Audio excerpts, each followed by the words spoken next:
Stanley, Scuba, Sailing, and Adventures.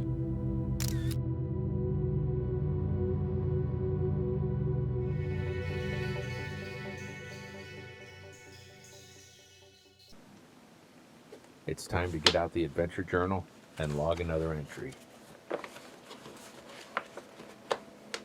Today we'll be scuba diving Cable Wall off the west end of Grand Cayman Island. This dive is being done as a live drop. As I've mentioned in the previous videos, we've been hiding from the weather all week.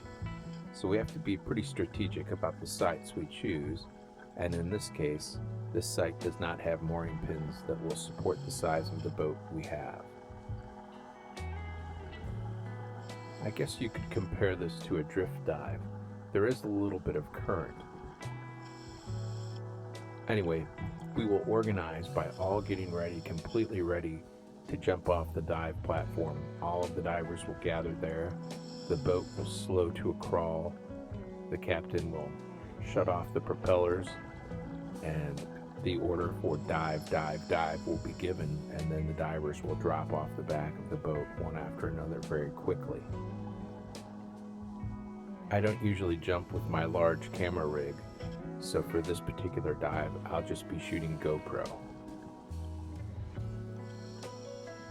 The dive started at just about 10:45 in the morning and lasted approximately 54 minutes.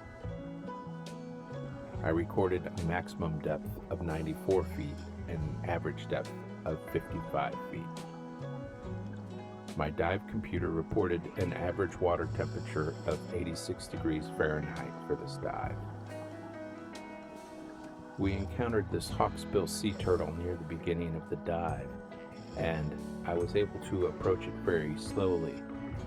If you want to swim with sea turtles and not scare them off, the key is to approach very, very slowly. If you approach them too quickly or get too close while they're swimming, as this turtle is, a lot of times they'll just take off, and they're very fast in the water. You will not see the turtle again. However, if you move very slowly and give the turtle a little space, often they'll stop to snack on some sponges or something else on the reef, and while they're eating and laying on the bottom, you can get very close to get some good pictures and video. Once they focus on eating, they don't seem to care about the diver's presence. At least that's been my experience. However, you'll often find that divers get excited and get too close to the turtles and chase them off.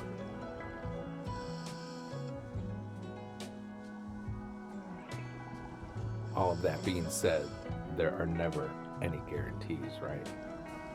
Those are just my thoughts and my experiences. So we'll see what happens with this particular turtle. At this point, I'm really drifting and barely using my fins at all.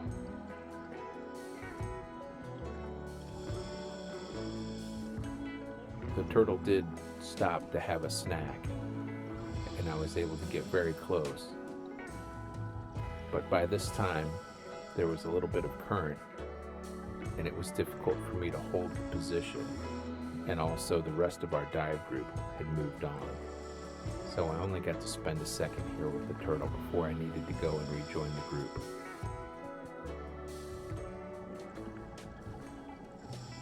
On a live drop or a drift dive, it's very important to remain with the group.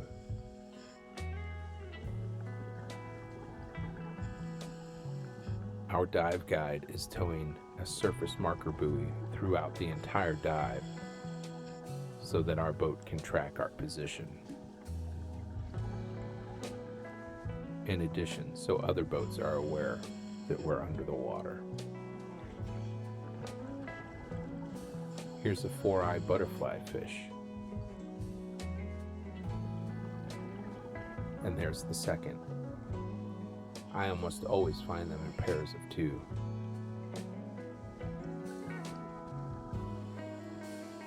The fish with the red belly directly in front of me, actually there are two of them in that hole, are stoplight parrotfish in the initial phase.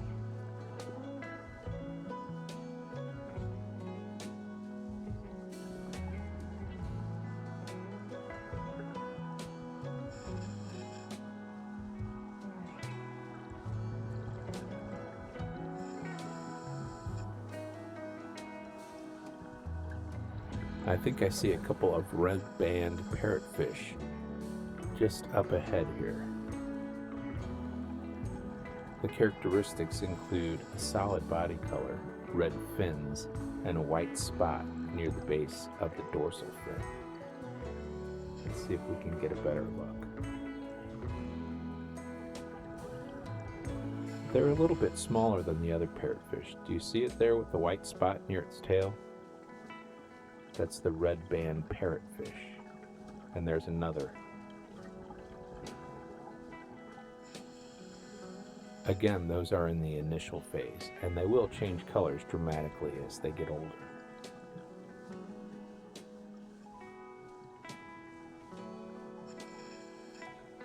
Here we have a great barracuda.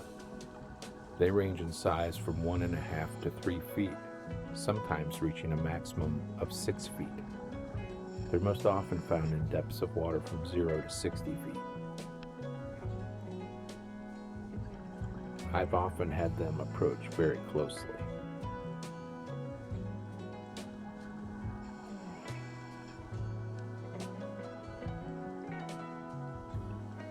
Too bad I don't have the big camera rig. That makes for some great photo opportunities.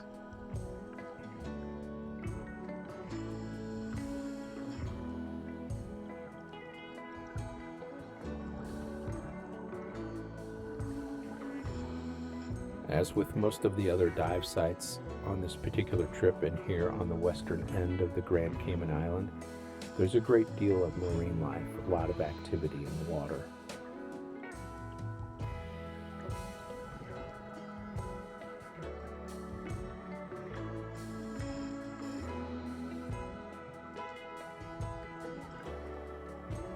Here's that barracuda again.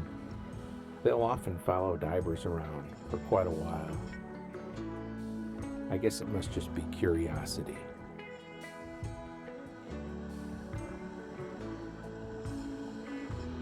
Here's a stoplight parrotfish in the terminal phase. Notice the distinctive yellow on the tail and yellow spot at the top of the gill cover. Here we have a couple of queen angelfish. Notice the distinctive dark blue spot on the forehead, speckled and ringed with brilliant blue. They range in size from 8 to 14 inches, reaching a maximum of 18 inches, and are most commonly found in depths of water from 20 to 80 feet.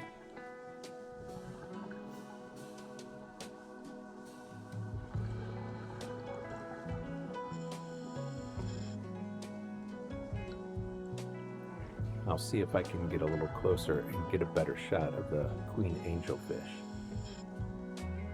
The blue on the forehead really is quite spectacular. Here's a little bit better angle.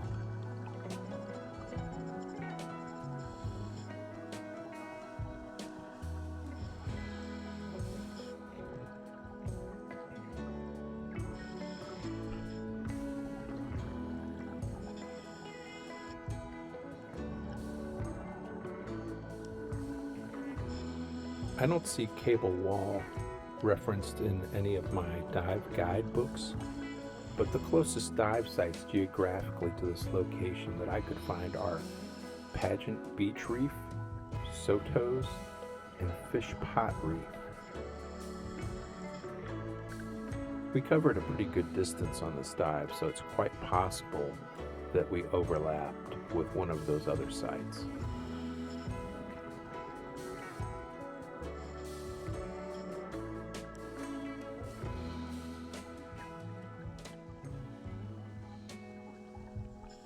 I see a French angelfish ahead of me, and it looks like it's swimming right toward me.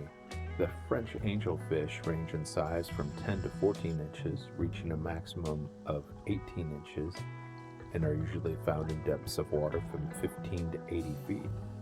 Yes, that is indeed a French angelfish. Notice the distinctive bright yellow rims on the scales.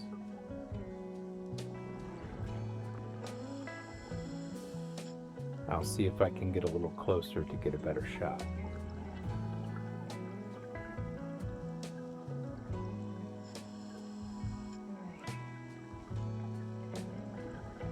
It seems the fish has lost its curiosity.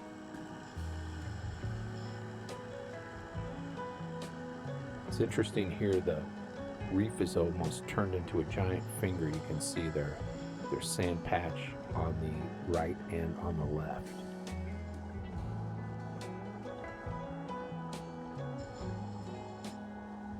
Looks like we have a school of blue tangs here. They range in size from 5 to 10 inches, reaching a maximum of 15 inches, and are most commonly found in depths of water from 10 to 60 feet. Yes, these are indeed blue tangs. I love the brilliant blue colors. Notice the distinctive yellow spot near the tail.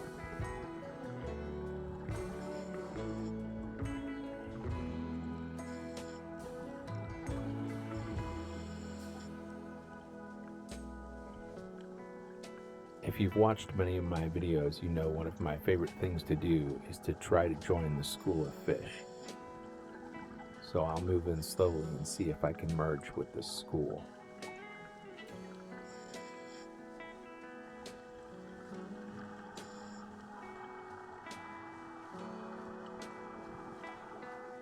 As I get closer, you can really see that distinctive yellow spot near the tail. It's just about time to end the dive, and as this is a live drop or drift dive, we'll all have to gather, do our safety stop together, and surface together as a large group. I wanted to capture a little bit of that in the video. Here we are at the safety stop. This is my dive buddy Brad, keeping an eye on the depth and time. The rest of our group, you can see the line from the surface marker buoy that our dive guide is handling. And we'll begin to surface here shortly, and we'll all need to gather up as the boat slows to a crawl as it approaches us. Here's our ride. Another great dive here in the Cayman Islands.